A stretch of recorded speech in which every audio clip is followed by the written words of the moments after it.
There could be an even bigger rift developing between the human race, and that is because an inquiry into ethical issues around genetically altering a human embryo has found, to quote them, there's no absolute reason not to pursue it if appropriate measures exist before it becomes UK law. But this is, of course, attracting controversy over concerns it's opening the door to designer babies.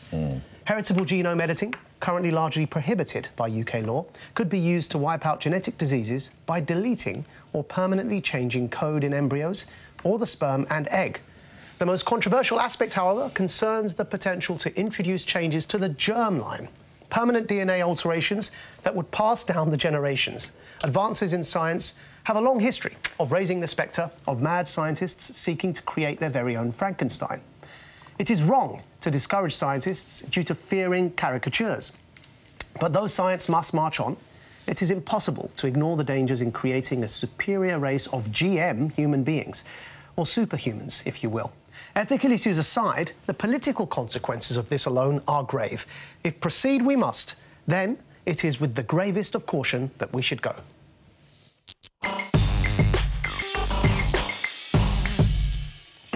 I'm glad you raised this topic, Maajid, because it's fascinating. It is genuinely fascinating. And I actually find myself in a bit of a bind about it. I'm a progressive person, so I'm not somebody to say we should stop science because we're scared something unethical might happen. Yeah. However, I think for me there are kind of two broad issues. So one, I think when you're talking about therapeutic purposes like curing disease, I think there is a really, really strong case that we should be furthering these technological advances. I mean, it's incredible what can be done.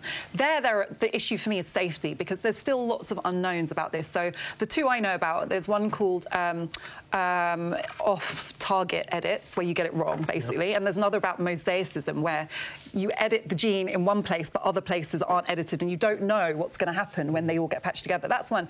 And then looking at non-therapeutic purposes, that's where it gets really ethically murky for me, because we can see a world where rich people are going to start designing the genes they want for their children. And altering the future germline. And the thing about the germline is altering future generations. Now, the issue for me is how can a parent give informed consent not knowing what the effects on their children, grandchildren, because we don't know, we can't know what the long-term effects through generations will be. And so I find it really difficult to see why two people now, or one person now, could give consent to something having no idea how it could affect future generations. Apparently, that is so problematic. We will acquire this technology in around 20 years without the mistakes that currently could happen with the unedited or the false editing, which can cause cancer.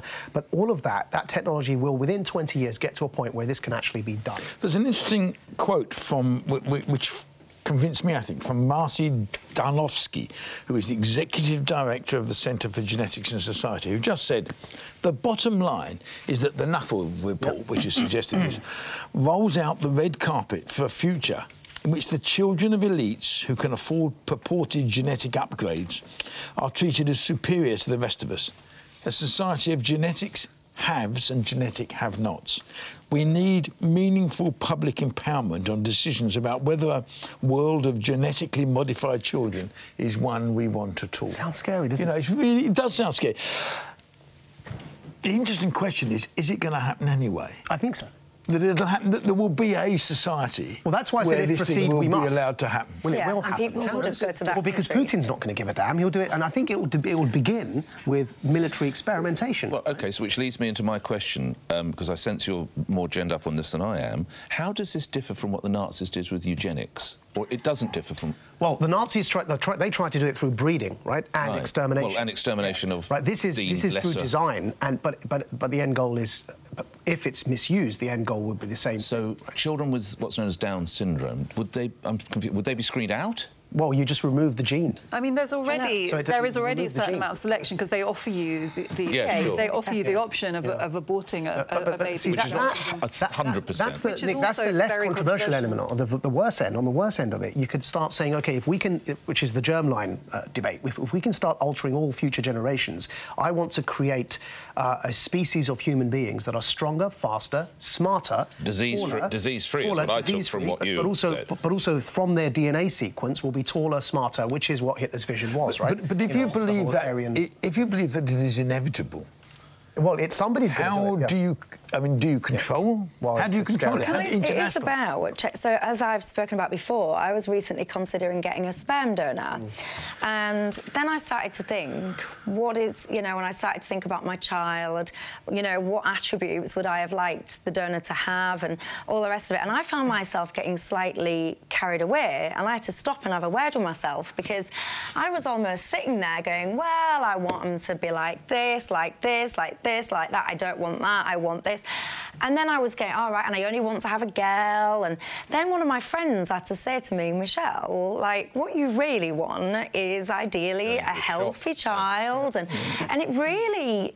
It stopped me, because I had got carried away with all of these characteristics that I wanted and the ones that I wanted to be screened out, and I felt quite guilty. But then on the other hand, the other side of it was me kind of saying, well, why shouldn't I be allowed that choice? Why shouldn't I? I mean, that's nothing... Do you know Mary Stopes disinherited her son because he married a woman who wore glasses? That's the level of eugenicism that she was promoting. Can I just because you raised Down syndrome, I just want to show you this, because I think it's a bit problematic, but it shows how people feel, which I understand the concerns that people have about this technology.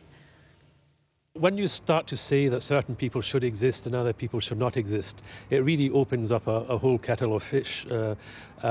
What you're saying, and what you will be indirectly saying to people who actually do exist right now with these genetic disorders, is that they should not have been brought into existence. So that kind of message to these people who have already these disorders can be seen as very negative, and even actually very disturbing, because the message being given is that they should not be around.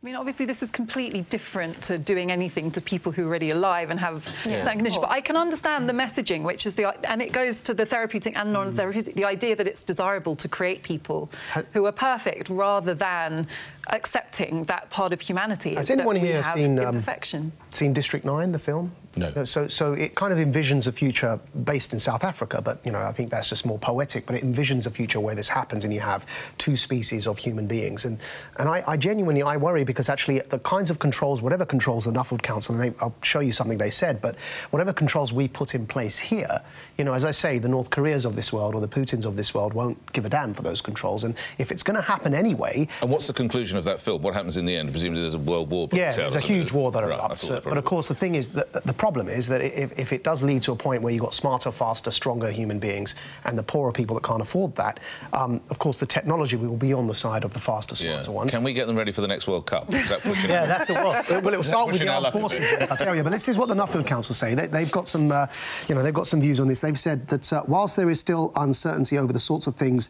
genome editing might be able to achieve or how widely its use might spread, we have concluded that the potential use of genome editing to influence the characteristics of future generations is not unacceptable in itself.